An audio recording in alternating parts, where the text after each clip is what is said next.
Hello, I'm Hal Lublin. And I'm Mark Gagliardi. Since the dawn of humanity, one issue has gone unsettled. With the fate of the world in the balance, we're here to settle, once and for all. Best 80's movie, dude! That's right. Don't worry, everyone. We got this. Podcast should have a theme song. Podcast should not have a theme song. Yes, they should. No, they shouldn't. They sound good. Yeah, but people are just going to skip past it. You know what? You're right. We got this. Hal, what are we going to get here in this beautiful video store? Look around. All of these VHS boxes around us. The world is our oyster. We got this big bag of M&Ms. Let's watch a movie.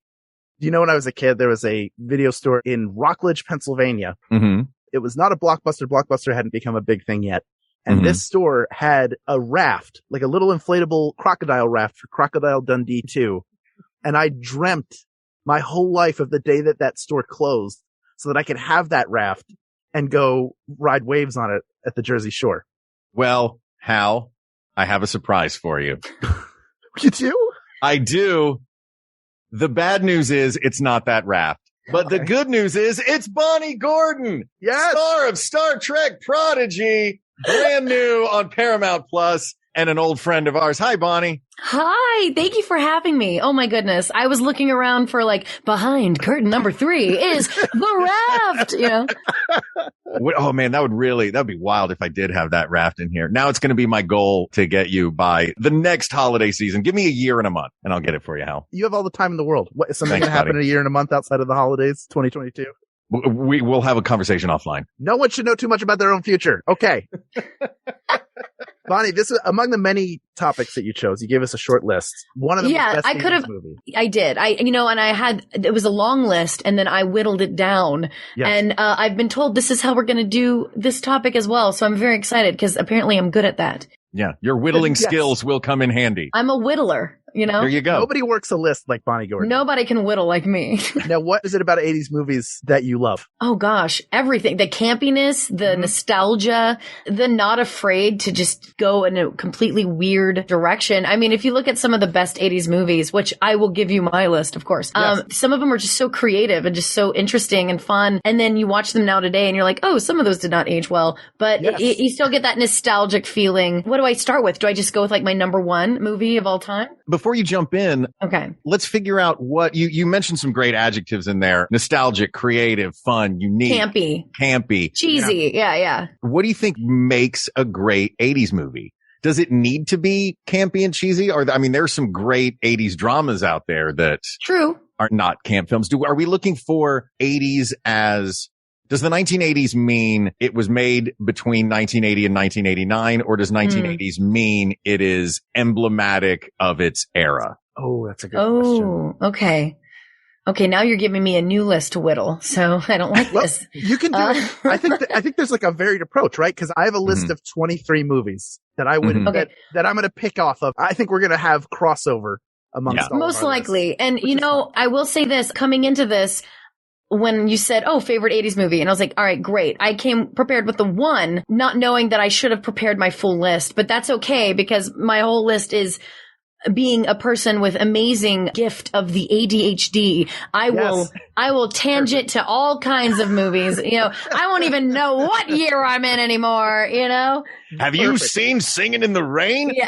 Great 80s movie. That was going to be my favorite musical if we went with that route for the movie musical. It is a great musical. Oh, such a good choice. And what is we've talked about that movie on the show before when we were talking. I think we did a musical episode where we talked about that Singing film. in the Rain? Yeah, Singing in the Rain. And the greatest performance in that movie is nobody that's on the poster. It's the foil, the woman who with the terrible voice. She's amazing. Yeah. I'm singing in the rain. Oh my gosh, she's great. What's wonderful though is what I love about, we're going way off topic, but what I love about it is being a voiceover actor and, being in the world of dubbing and things like that. It was so funny to me because this was basically when they started the talkies, they're showing the beginning of dubbing of, oh no one wants to hear this woman talk. Yeah. And it's happened ever since, including in some 80s movies, including Greystoke, The Legend of Tarzan, where Andy McDowell's very thick Southern East Tennessee drawl was replaced with the dulcet tones of Glenn Close. Speaking of 80s movies, Hey. Bonnie, do you want to start us off? We're going to go round robin style today. And we're going to, one at a time, drop some of our favorite movies. We'll chat about them individually. And I think by the end, we will have come up with a pretty good list. What do you guys think? Amazing. Sounds great. My number one movie of all time, not just 80s movies. I'm talking favorite movie of all time. The Princess Bride. Top of my list. It hits every genre. Yeah. It's one of those movies that if it's on in the background, doesn't matter where or how or why, I will watch it. And it's probably one of the most quotable movies of all time. Yeah. People who've never seen it, and then I force them, like literally tie them down and force them to watch it. Then they realize, oh, I've quoted this movie before. You know, they don't even know how much of pulp culture is quoted. Right? It's so funny because so little of that movie is emblematic of the 80s. You know what I mean? The only real 80s-iness in it is Fred Savage and Peter Falk. Okay, well, you didn't specify.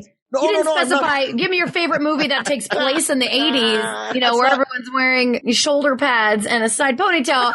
I was going with movies made in the 80s. Sure. And The Princess Bride is my favorite. Shoulder pad and side ponytail on Peter Falk in that movie would have given it just that little extra nudge. Yeah. Not that it needs it, because I'm with you. This is one of my all-time favorite movies. I think it is absolutely timeless. Perfect. The genre bending. Don't fix it. Don't change a thing. No. Yeah. And the 80s-iness of it, I think, comes from Rob Reiner's direction. Yeah. Even the score, the way the score sounds with that sort of classical guitar has sort of a, like there's all, it feels like it could swerve into Vangelis at any second, but it's Come, also, my love, I'll tell you a tale. There's lyrics? Yeah. Oh, yeah. It's probably one of the worst. It's a horrible song. Our love is like a storybook story.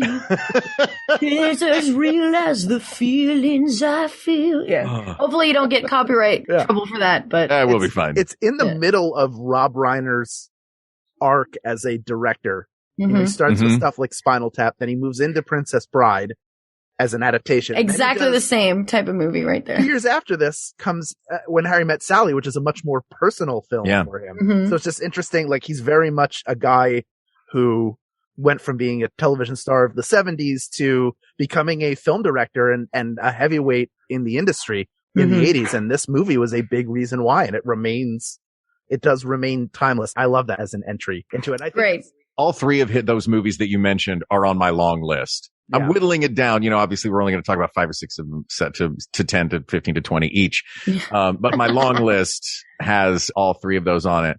And I do love that in When Harry Met Sally, he just said, "Hey, Nora Ephron, write a movie about a character that's me." And she was like, "All right," and wrote a Rob Reiner movie, which I think is a brilliant way to do it. Princess Bride, number 1 on the list, coming out leadoff hitter, strong. Coming out hot. Let's do this. As you wish, everybody.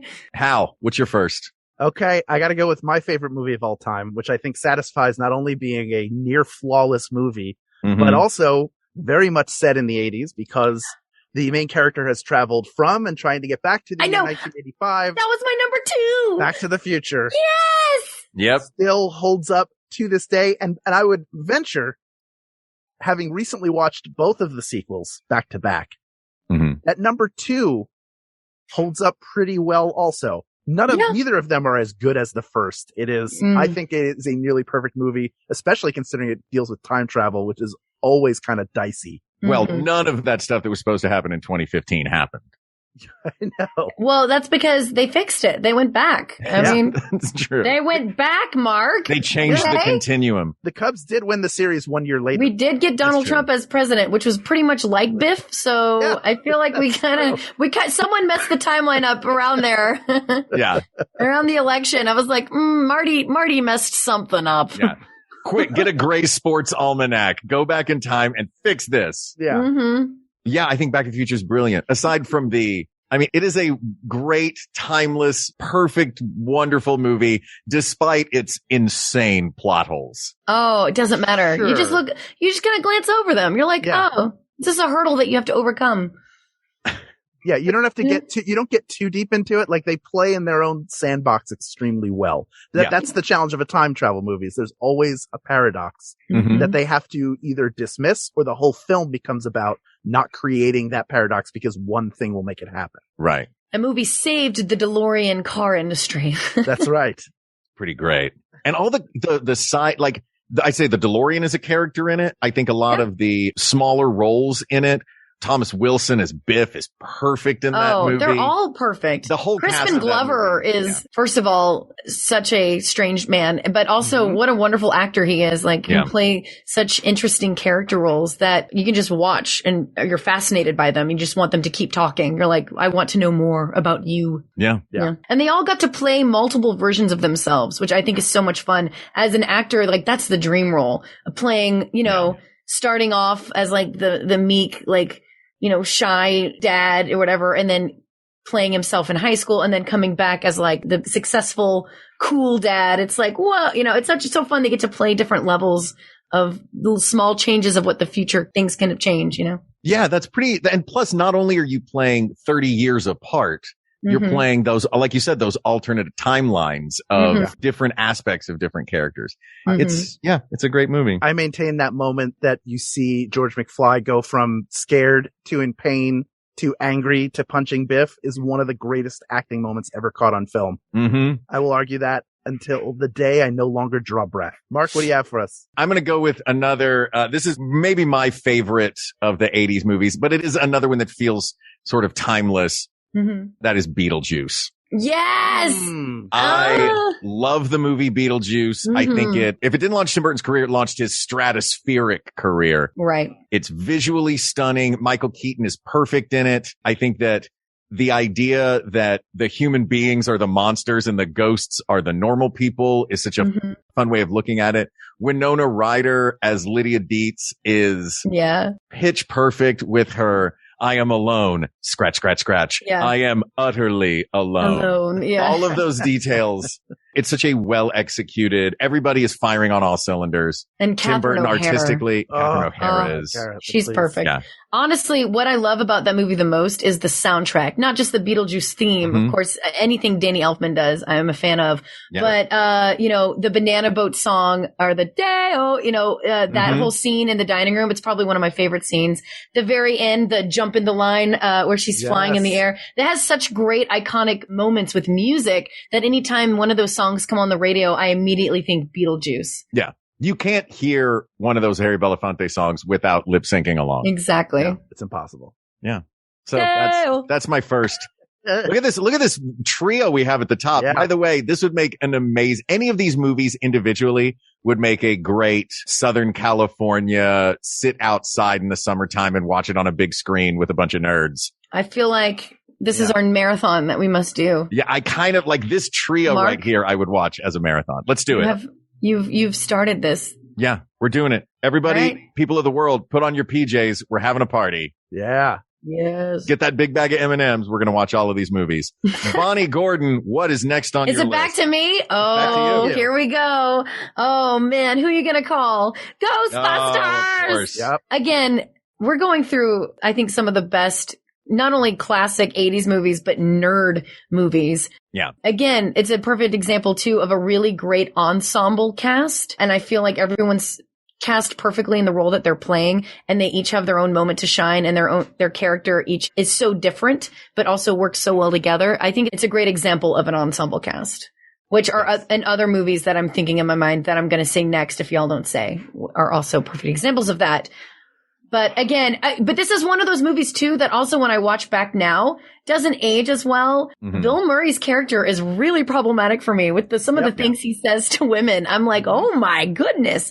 But again, if you kind of like Vaseline filter over that, it's such a great, fun movie, and I love the silly science behind it, the gadgets, them discovering the firehouse, and, just little things like that. And this is where campy really comes through and shines as well. You can even argue Ghostbusters 2 is another one to add. I love Ghostbusters 2. I love it too. I don't think it can hold if we're picking the best 80s movie and Ghostbusters 2 wins over the original. No, it's not going to win. I'm throwing this podcast out the window. No, it's not going to win. I'm saying it can have an honorary mention. Sure. One thing that Ghostbusters does really well too, I think, and I think that we can look at this as a criteria, because we were talking about it before, not necessarily just the camp factor, but the nostalgia of it all. I think of all of these movies, maybe with the design of the house in Beetlejuice, but of these ones that we've mentioned so far, Ghostbusters is the most 1980s. Oh yeah. You know what I mean? Here's what it is smack dab in the middle of New York City in the 1980s. And Peter Venkman is as problematic as that decade was for dudes, and specifically funny, sarcastic dudes who say terrible stuff. As determined previously on this show, Peter Venkman is probably the worst Ghostbuster as far as he doesn't the do job anything. of Ghostbuster. Yeah. He doesn't do anything. One thing I love about this movie, and also pretty much a lot of the movies that we're discussing, and I'm sure we'll bring up too, what I love about 80s movies is with special effects, a lot of it was practical. Yes, they did have, of course, the digital. They were coming in to the digital age and experimenting with, CGI and, the little dog demon creatures, of course, looked ridiculous. But a lot of it, again, was practical. Like just the opening scene in the library with all the cards opening up and the books stacking, like that's spooky. And it's all practical effects. And, you can argue the same thing about, with Back to the Future. A lot of it was all just practical special effects with the fire and the DeLorean speeding off. I mean, I feel like we rely so much today on visual effects and CGI and green screen that we kind of lose that magic that you get with the nostalgia 80s movies. Yeah. And even if you're looking at something that is an optical effect where it's been overlaid on top of a piece of film. Obviously, it was in front of a green screen or something that's been overlaid, but it's still practical. Slimer, you can tell, is a puppet and a hilarious puppet. Right. Or take example in Princess Bride, the rodents of unusual size, the ROUSs. If it was made today, that would have been a CGI creature of some kind. But instead you get that really realness of the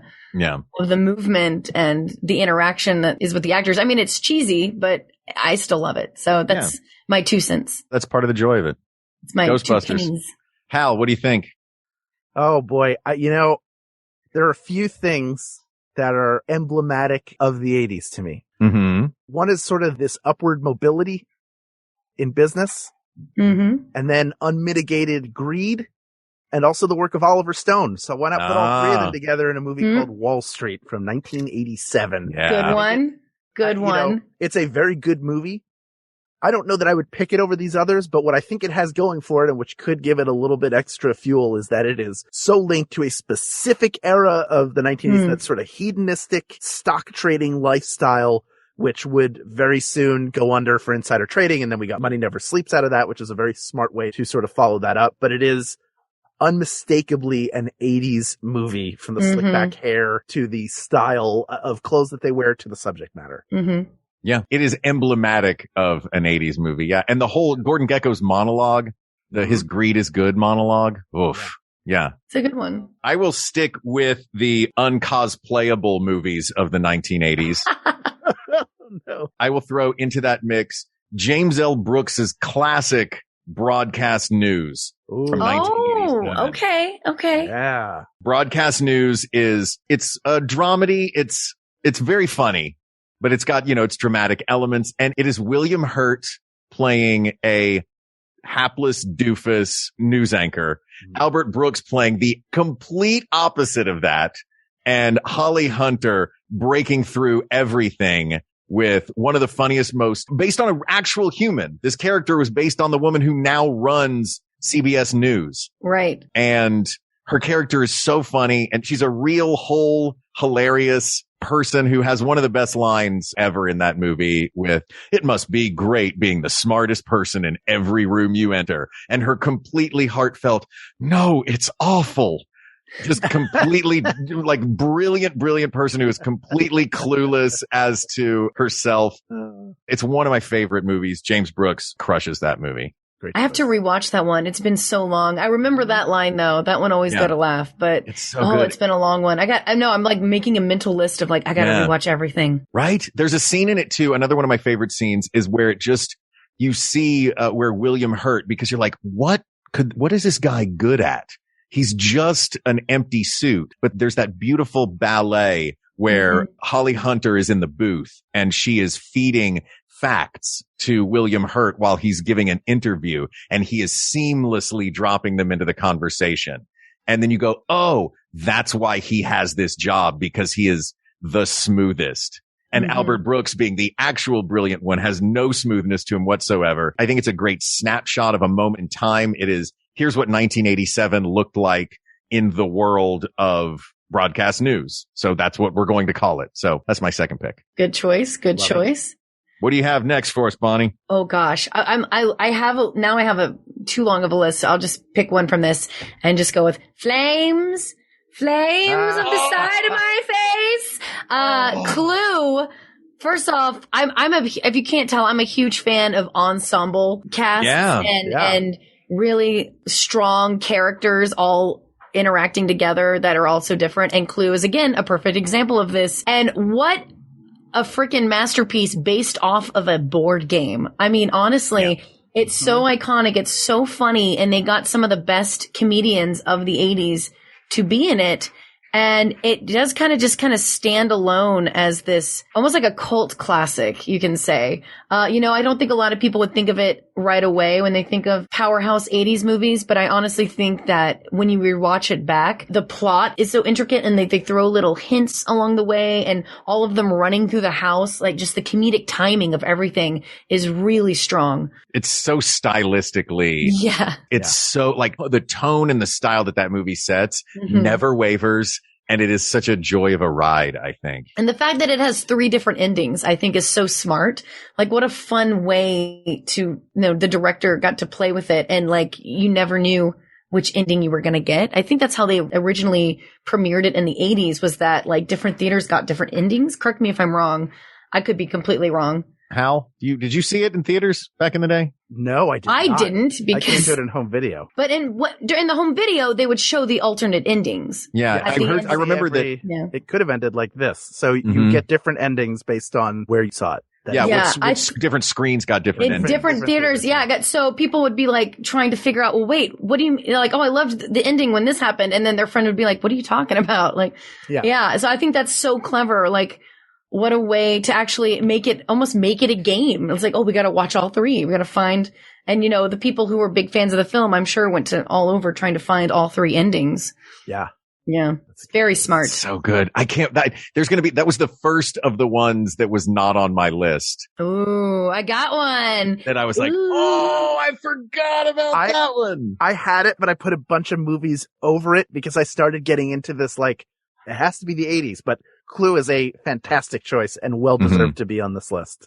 Is it my turn? It's your turn. Yes, it's Hal. your turn. Bonnie, you like ensembles? I got an ensemble for you. Okay, bring it. It's full of future stars. It has everything. It has action, it has comedy, it has romance, and it don't have to sell me. The time that somebody stole their uncle's toupee and glued it onto his face to play Moses in his Hebrew school play. It's Goonies.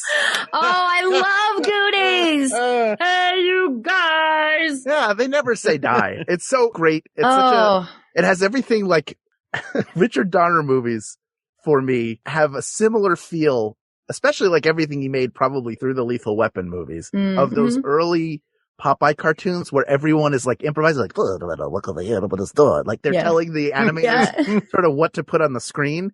And there is that feeling of them. They've actually built a rapport with one another, and to have all of your child actors be that good and pull that movie off and carry it the way that they do. Plus to have Anne Ramsey and Robert Davi and Joey Pants. Like, it's just so good. It is good. I don't know nobody has cast kids that well. I think Stranger Things nailed it. Yeah. Stranger Things nailed it. Mm-hmm. But watching them get older and being like, oh, they turned out to be great adult actors. Mm-hmm. Yeah. I think Harry Potter's a good example too. Yeah. Yes. Stranger Things, we don't know yet because they're not adults yet. They're still so young. Though the one kid was great in tracking well.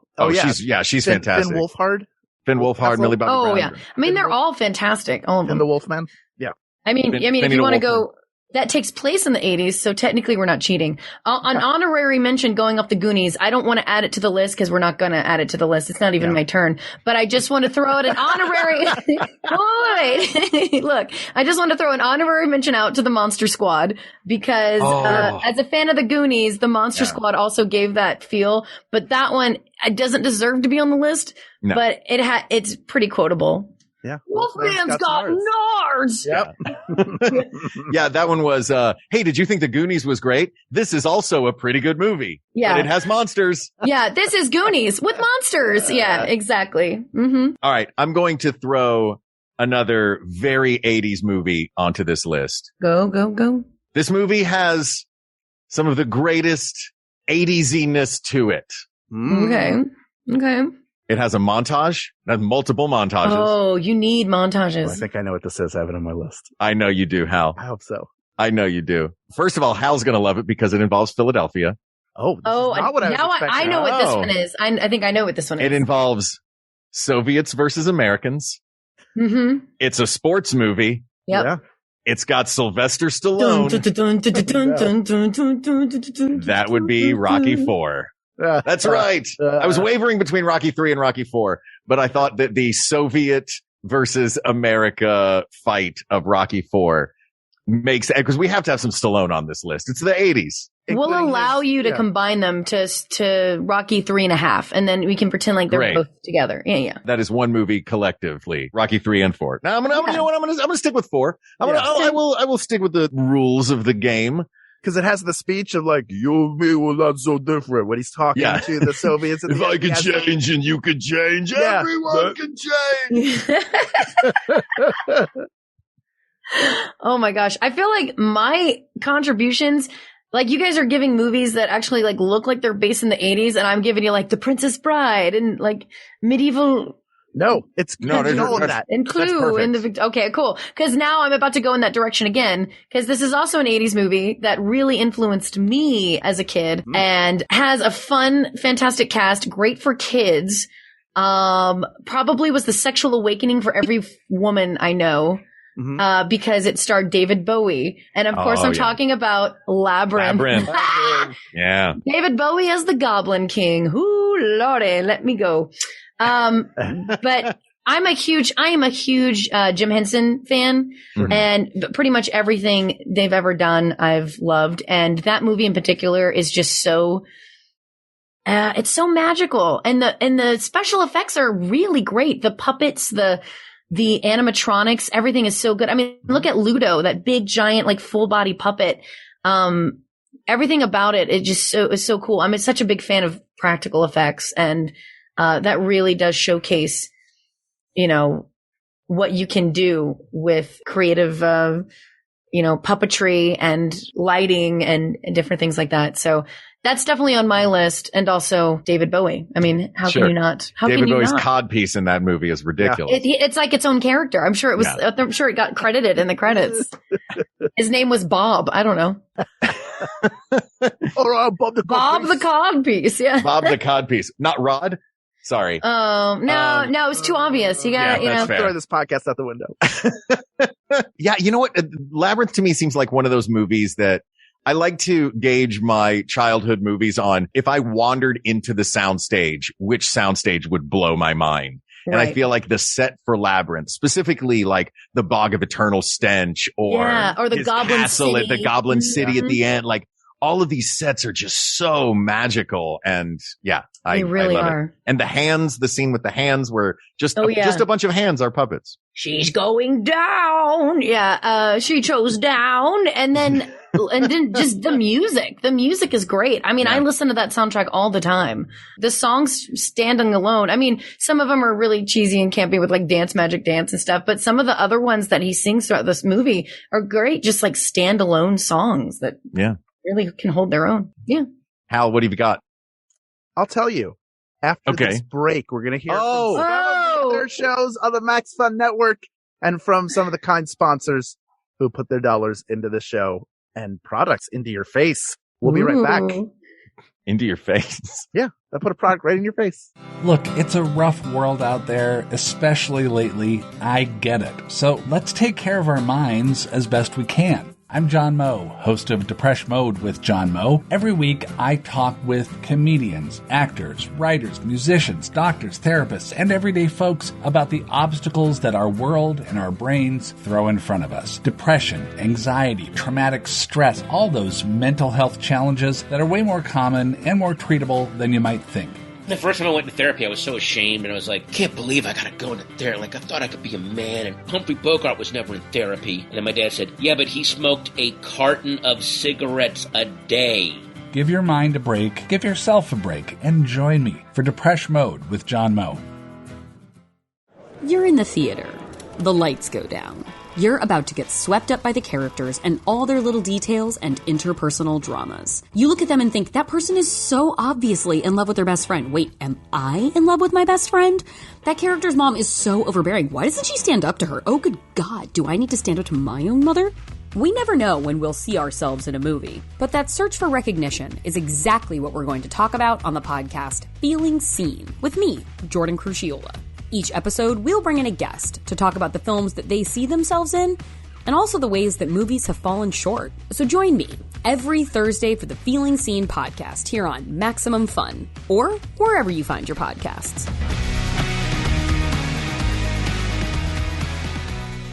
All right, Mark, you mentioned Rocky IV. I was going to put Rambo First Blood Part 2 on there because it's so 1980s. It's the most 80s movie ever made. Because it's also highly problematic, and I don't want to support it in that way. I note it as like a historical landmark in the way that some awful places in this country are.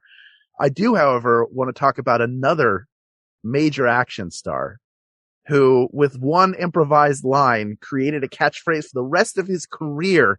Get to the chopper! Let's get to the chopper! Yay! Oh, I just guessed! No, it's I'll Be Back. Same guy, different movie. I'll Be Back was improvised? Terminator. Yeah. It's not a tumor. I can't do. I obviously, out of all the voices I do, Arnold is not one of them. Arnold is not one of them. Please, let's fix that in post. I want the computer or the ship. I want the ship's computer on your program on Paramount Plus, Star Trek Prodigy, to do just a Arnold Schwarzenegger impression for every line, or just be like, "I'll be back." Yeah. Get to the chopper. It's not a tumor. Just it is movie not quotes. a tumor. Yeah, right? Oh my God. That's your bottle episode for season 2. The Why an Animated Show would need a bottle episode. Like all the 80s quotes. Great Scott. We have to go back, Marty. It's your kids. We have to save your kids. Yeah. Like. Oh, that's so that good. was not the right quote, but it was close enough. Yeah, you get where I'm going for. That's close enough. Yeah. Terminator's great. It's got a great understated performance by Michael Biehn. It's got a great performance by Linda Hamilton. Mm-hmm. Arnold Schwarzenegger plays that part perfectly. However you feel about his ability to act one way or another, he is actually playing a character there and doing it extremely well.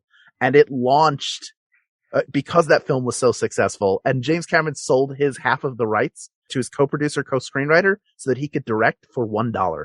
That is a fun fact about the Terminator. Wow. Oh, that's cool. But it launched the franchise that we have today, some of which are good movies. The last one they made, which was what, Dark Fate? I think was the Dark last Fate one. I did not see. I did not see it whatever the either. last one was actually really good. That's the one Really? Linda Hamilton Okay. came back for? Yes. Or was that the one before? That was the one she came back for. Well, she came back for. Okay. I'll put that And on so the did list. Arnold. But it is a delightfully 1980s movie. Like you can't, it is inexorably linked to the time in which it was made. And you get to see what 1983 or 1984 Los Angeles looks like, because that's where it takes place. Hal, I can't believe you threw to the break before you did the Terminator and missed the opportunity for an I'll be back. We'll be back. Yeah. That's right. Right? Don't worry, I'll miss a lot of opportunities in the coming years that we do this show, and it's not the first one I've missed. All right. Goodness. I'm throwing All right, another Mark, one out what there. you got? What you got? There's another workplace comedy Okay. that screams 1980s to me. Okay. Cars. And I think this movie was in many ways ahead of its time and has one of the greatest comedy trios ever to grace the screen together. Okay. And that comedy trio is, of course, Lily Tomlin, Jane Fonda, and Dolly Parton in 9 to 5. Working 9 to 5. What Yeah. a way to Dabney make a living. Coleman. That's a great song. It's Or, a that's a great great song. movie. Yeah. It's a great movie. And Dabney Coleman playing the perfect foil, not villain, foil, because he's just an absolute turd. Yeah. And he's hilarious as a turd. And what's funny is that's most men in the 80s. Like he wasn't really, Yeah. it wasn't much of a stretch. Sure, they could have done the same thing to Peter Venkman that they did to Dabney Coleman. Yep. True. That is true. That's a great choice. It's so good. Yeah. It's funny. It has held up. It's now a Broadway musical that's just, assorted versions of 9 to 5. Like now it's slow. Now it's fast. Now it's in a minor key. I think it's just one of those perfect movies that gave us that trio. And I think that trio of hilarity is, first of all, being from Tennessee, I'm going to be biased because I love all things Dolly Parton. Who doesn't? Right. And, it's a good time capsule of the era. It is about the relationships between men and women in a workplace. So it's very much of the 1980s moment that it came out in. Everyone is pitch perfect in it. And 9 to 5 on my list. All right. You're up, Bonnie. Oh God. Do you want to, would it be easier to do just in the interest of, because it's so long, do you want to throw out just a couple at a time just to round out the list?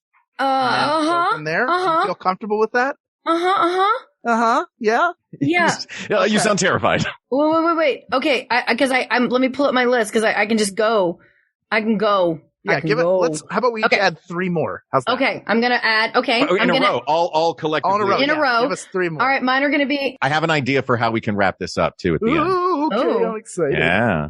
All right, mine are going to be mostly sci-fi, except for this one that I'm throwing out first. Another great ensemble cast, Breakfast Club. Oh, yes. Timeless. That was on my list, yeah. However, again, one of those that doesn't age quite as well, but you know what? It still holds up. As you all know, or maybe you don't know, but I'm telling you now, I'm a huge Trekkie. Star Trek 4, The Voyage Home, where they go back in time to the 80s to save the whales. I mean, I'm sorry. That movie is perfection. I don't know. You don't even have to be a fan of Star Trek to laugh at that one. It's so good. Yeah. And it's so funny. And it's so, I don't know. Why? Who thought of that? But it doesn't matter because it's perfect. I will point you toward our What's the Best Star Trek Movie episode. And hands down, the winner was Star Trek 4, The Voyage Home. It is universally beloved by Trek fans and muggles alike. I realize I'm mixing things up there. That's fine. I mean, Wrath of Khan is great. Yes, Wrath of Khan is fantastic, but for some reason, The Voyage Home just gives me everything I love about Star Trek. And it's funny. And that's what I love. They made a fish out of water movie out of it. Yeah. They made Crocodile Dundee, the Star Trek edition. Right. Nuclear vessels. Where are your nuclear vessels? It's so good. And then, of course, I'm going to keep it sci-fi, but E.T. Sure. E.T. Oh my gosh, I can't believe I didn't have that on my list. Great choice. E.T. Perfect score, perfect direction. The kid in it is very, very, very good. And another example of me loving practical effects and, keeping it so simple, with puppetry and whatnot. And also it launched Drew Barrymore's career as well, I feel. Really. Yeah. So honestly, I mean, I could keep going. Star Wars. I'm sorry. Oh, sorry. That was my fault. I got that for you. Since okay, you cool. Up in the air. I'm gonna pass it to Hal. I'll throw out the best Star Wars movie hands down. I will accept no argument on it. And that is The Empire Strikes Back from 1980. It is a perfect film all around. Irving Kershner expertly directs it, expertly performed, expertly written by Lawrence Kasdan. And there's music almost the entire film, that being the work, of course, of the iconic John Williams. Yep. We don't have any animated films on this list. That feels kind of weird, right? Oh, crap. The Renaissance started in 1989 when The Little Mermaid was released. So that was on my list too. There. Oh, geez. I feel bad. That should have been my thing. Oh, well. You know what? Oh, and I wasn't thinking animation at all. I was just.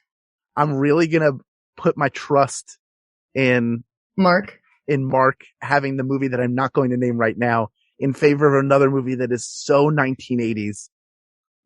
I feel like there are 2 glaring omissions from this list right now.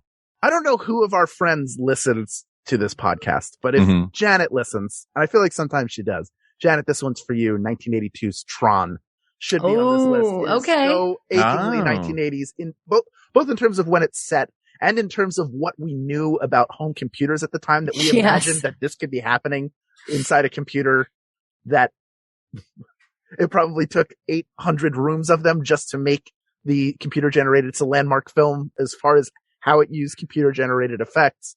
And it's a great Jeff Bridges performance also. So I'm going to throw it on there. Just all right. I accept it. I accept this. This is a great list. This is going to be hard as hell. It is. It's going to be hard, but don't worry. I think I have a way for us to I think I have a way for us to do it at the end. All right. Now I'm adding 3. Yeah. Yep.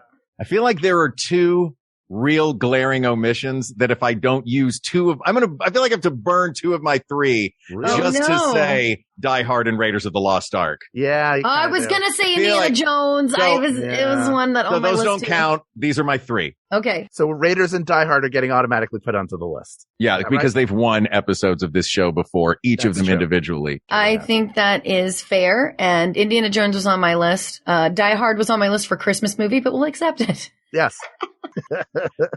All right. I am going to, you know what? I don't need to add 3 more. No, go ahead. Go ahead. You want to? I do. I feel like Raiders and Die Hard, I knew that they had to be. They were throwaways. We got it. Go ahead. I'm going to put Coming to America.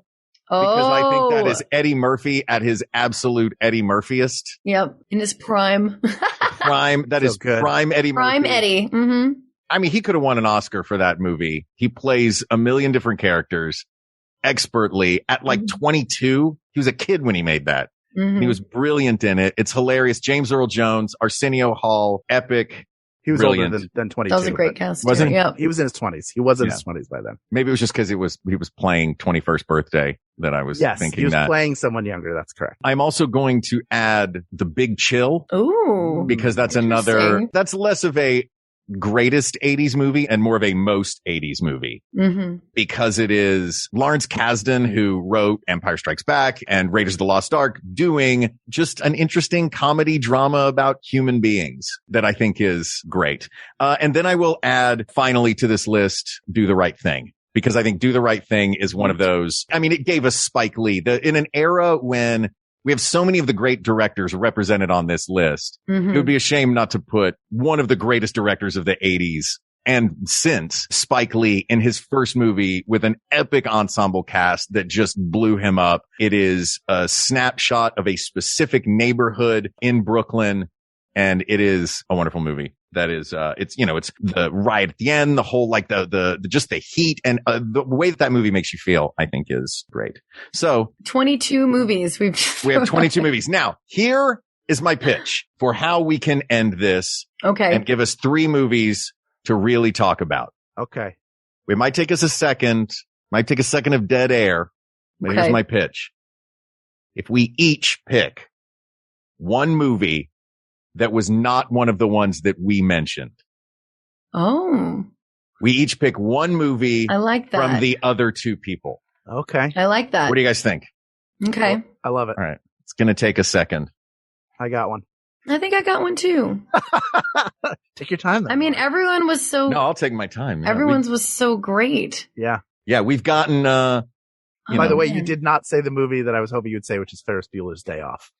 You know what? It was on my teen movie list. I had I had it divided into genres, and of the teen movies, I looked at it and I was like, "That's great." 16 Candles, Pretty in Pink, all of Breakfast those. Club, all of those are great. But I think that Breakfast Club, out of all of those, was the most that is true. iconic. Have I ever told my Ferris Bueller story? No, on the show. I'm shaking my head no, like I know this. I'm like, no, please. Same show historian Bonnie Gordon has not. Long time listener, first time caller. Yeah. I went to see Ferris Bueller's Day Off and Back to School in the same day with my parents. We would often go to see multiple movies if we could. Notable because they both used the song Twist and Shout, but also notable for that day because we were throwing a Frisbee around in between movies and I threw it too hard to my mom and clocked her in the face with it. Those are my memories of those 2 movies. Oh, poor mom. And our producer has entered something that I almost put in when you said you were a Henson fan, which is the Great Muppet Caper. Yeah. I approve. Anything movies. anything Muppets, I accept. Anything Jim Henson, I accept on this list. Dark Crystal could have an honorary mention as well. Yeah. I could keep going. Honestly, we don't need to whittle it down. Can we just keep adding to the list? Yeah, this is going to be best 80s movies. Yeah. The secret of my success. Why don't we talk about the lesser known Michael J. Fox? All right. Let me ask you this before we each give our one, because we haven't even mentioned them at all. What, Dirty Dancing or Risky Business? No, I was saying just because they went straight through to the finals. Footloose? Should we talk a little bit about Raiders of the Lost Ark and Die Hard? Sure. Because, I mean, Die Hard has won multiple episodes of this show. Mm-hmm. It has come out on top in, I think, Best Action Movie. It came out on top in Best Christmas Movie. Mm-hmm. Yep. Alan Rickman he's the perfect best villain. Yep. He might have, did we do a Best Villain? It's got the best catchphrase. When you said the catchphrase thing, that's what I thought you were talking about. And I was like, oh, Yippee-Ki-Yay was improvised, huh? And then, of course, Raiders of the Lost Ark is, again, that magic trio of Lucas, Spielberg, and Kasdan creating an absolutely iconic character, movie, cast, set pieces. It moves. Having watched it somewhat recently, I forgot how well it moves, like how quick and smooth and fluid it is and remains. Like a well-oiled machine. Yeah, movies get longer as you move away from them. And I know I've said this a ton of times, but as time moves forward, the pacing of films becomes faster and faster and faster. So, number one, it makes a slower made movie in the modern era stand out more, but it also makes the movies that we thought were fast, even 10, 15 years ago, seem a lot slower. And that one maintains a really good pace to it. Yeah. Have you watched Iron Man 1? It's like watching on Golden Pond. Right. I mean, go back and rewatch Mary Poppins. It's 2.5 hours long. It is a long movie. It is. Yeah. I rewatched it recently and I went, good Lord, they're still talking about voting. But that's not important. But, it's just one of those things where it's like, as a kid, you don't remember that. Your brain remembers all like the fast-paced fun songs and this and that and like all the stuff in between. I'm just kind of like, okay, they're loading up the cannon on the ship. They're talking. Bert's walking around. I'm like, what is it? Yeah. I mean, don't get me wrong. It's one of my top films of all time. Yeah. And I personally worked with Richard Sherman, so like it has a special place in my heart. But man, that movie's long. Yeah. Anyway, I have ADHD. Y'all should not y'all should have a mute button on my mic. Please. I will tangent all over the place. You obviously have not listened to the show yet, Bonnie. The weird thing about Mary Poppins is that half hour at the beginning where we see Dick Van Dyke putting on the one-man band outfit. That just seems like he buckles the drum wrong and he's got to fix it. Right. Mark, you have a method. I do. So we're each going to pick. So we're going to put one selected, Mark. Have we bought you enough time? I have one selected. Bonnie, do you have one selected? Hal, do you have one selected? Yes.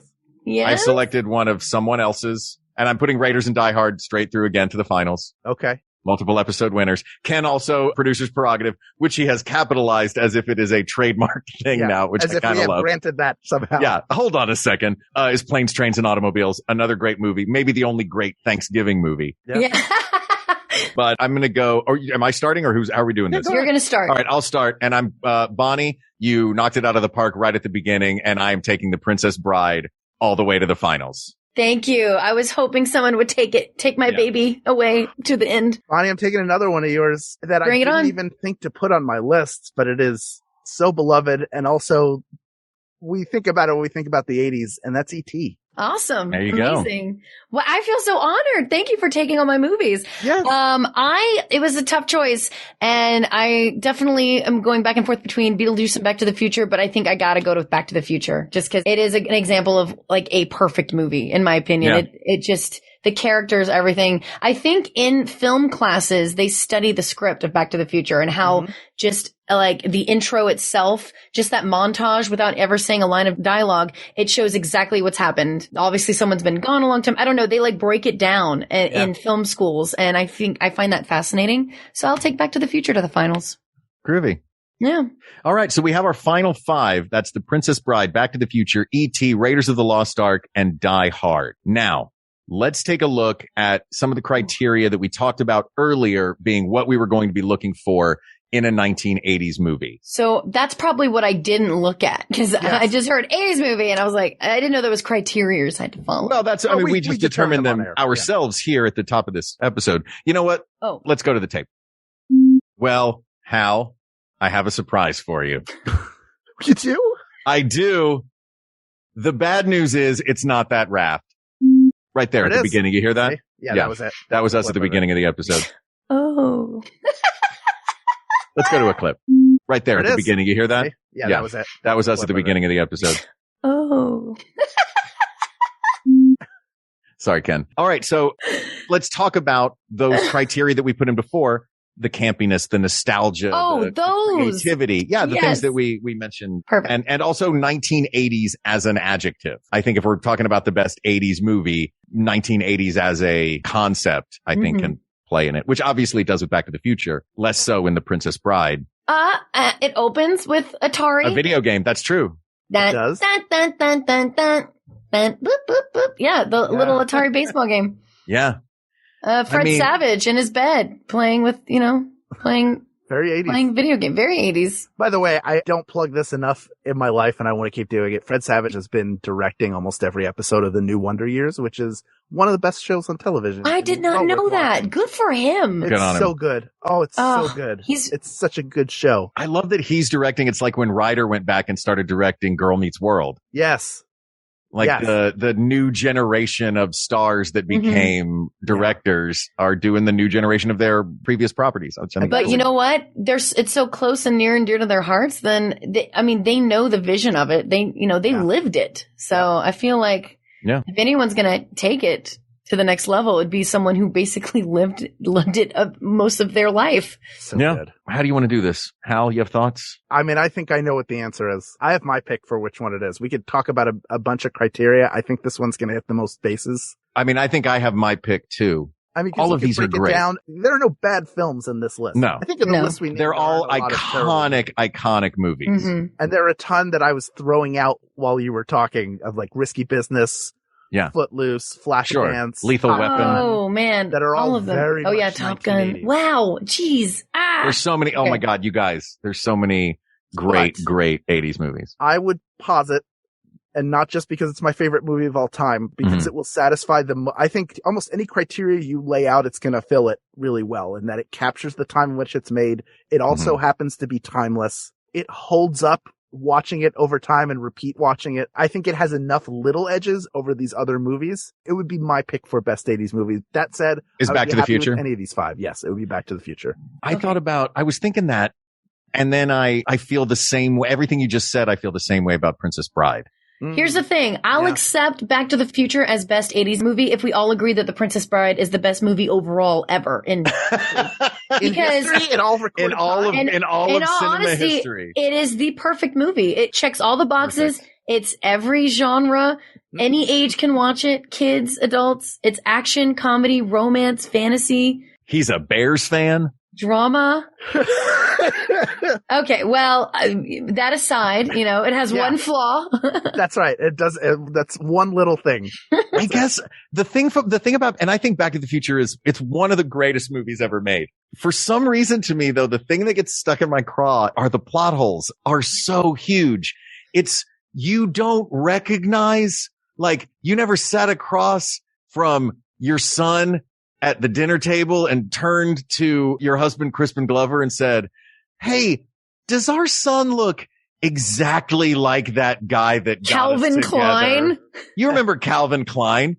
I don't know who you're talking about. Come on, of course you remember Calvin Klein. He's 17 years old. They've obviously already talked about it. Mark, I can defend this, okay? Yeah. Okay, I'm 35, all right? Mm-hmm. I don't know how old they were represented as the parents in that time. And also, you also have to remember, he was only there, a couple weeks?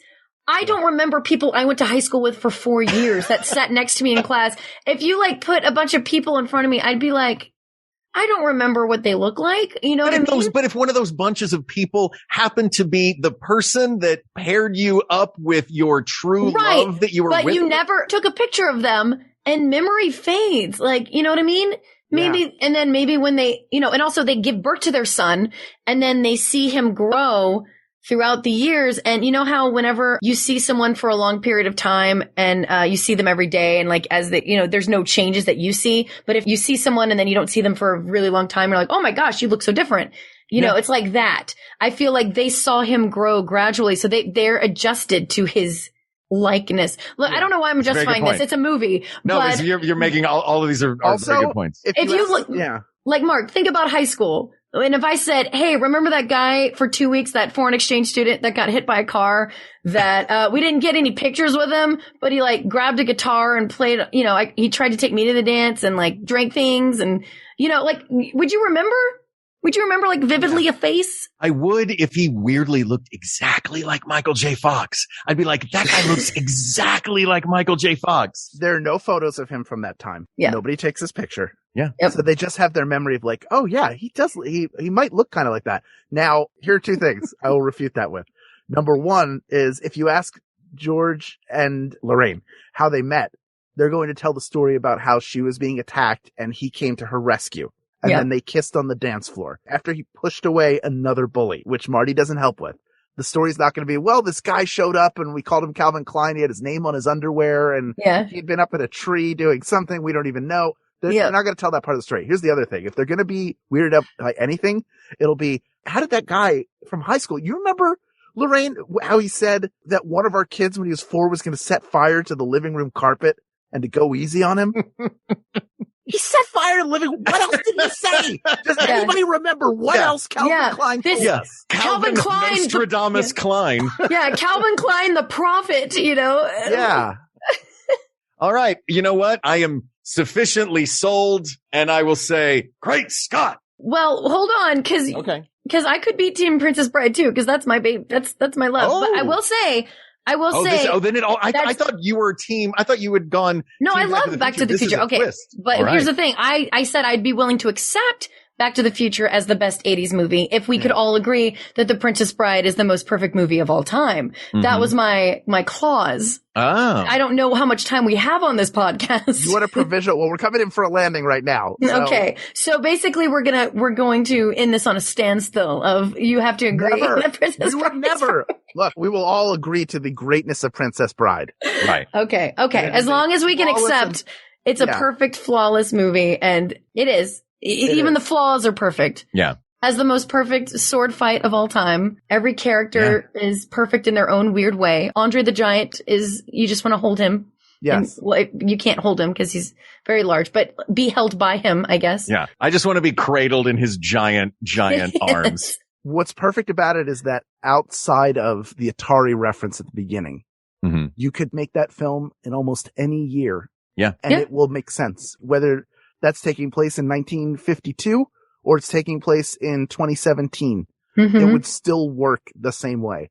I think Back to the Future is so tied to the difference between living in 1985 and what it was like just 30 years in the past. That makes it it's not just a movie made in the 80s. Yeah. Which to me feels like more of what Princess Bride is. I think Back to the Future is more of an 80s movie as well. That's why I would give it. 1985 is a character in that movie. Correct. Understood. Yeah. You know what? If we're going with those things in place, then I will agree that yes, I will accept Back to the Future as the answer, but just know that The Princess Bride will always be my little nugget. You know what? I'll say this then, Bonnie. Yeah. As you wish. That's right. Thank you. That's all I've ever wanted. People of the world, we joined the 80s. We mentioned so many movies. You're going to be so upset that yours wasn't mentioned. That's why I tried to throw out stuff that was iconically 80s. But we want to hear more from you about the 80s movies that you love. Let's celebrate the movies we enjoy rather than be sad that they weren't said out loud on a podcast that you love more than any other podcast. Don't you troll me. That's right. Best. Don't come after me if I didn't say your movie. Yeah. Don't. Please stay out of my DMs. Slide out of them. All you Princess Bride haters, y'all better leave me alone. Yes. The best 80s movie of all time is Back to the Future. Now taking its place as a repeat winner. Not only did it win Best Back to the Future movie, but it also the trilogy overall won Best Film Trilogy when Nathan Fillion joined us. And now it wins again in the Hallowed Hall of 3-time champions as the best 1980s movie. Asked and answered. Bonnie, thank you so much for joining us. Thank you so much for having me. This was so much fun. I basically just went down memory lane, nostalgia all around. And Star Trek Prodigy is currently airing on Paramount Plus as of this recording. There are more episodes yet to come. And so everybody should be checking that out. And Paramount Plus is a great subscription service. If you don't already have it, if you're a Trek fan, if you're a Trekkie or Trekker or whatever you like to call yourself, I just prefer a Trekasaur. That's what I call myself. I love it. Paramount Plus is a great place to watch all the Star Trek that you love, for goodness sakes. Yeah. What's great about Prodigy is that you don't have to know anything about Star Trek to enjoy it, because the characters that you're joining on this adventure don't know anything about Starfleet or Star Trek either. So there you go. They know nothing of the Federation. If you are so new to Star Trek and you just like good sci-fi and storytelling and animation, this show is for you. Awesome. And where else would you like people to find you? Yes. Go search for me at Bonnie Bell G all over social media. That's Instagram, Twitter, TikTok. Apparently I'm doing those now. And, woohoo! Apparently, did you not know? Yeah, I mean, those are great. I love all the duet. I mean, I've only done a few and now everyone's asking me to do more. So I'm gonna do more. Now that's a new job you have. Yeah, that's just add that to my list. And speaking of, check out my Kickstarter. It's for solo jazz nerdy blues album called Con Artist, and it just launched just now, and I'm fully funded, so I'm kind of freaking out. But I have a lot of stretch goals, so come make that happen. We're gonna make some music videos. We're gonna make an album, people. Awesome. Well, congratulations on the Kickstarter hitting the goal. Thank you. This topic is closed. There are many more topics to discuss, so please reach out to us on Twitter at WeGotThisTweets, or you can email us at WeGotThisPodcast@gmail.com, or go to our Facebook group. Celebrate everything 1980s movies, the things that you love, scenes, whatever you want. That's Facebook.com/groups/WeGotThisPodcast.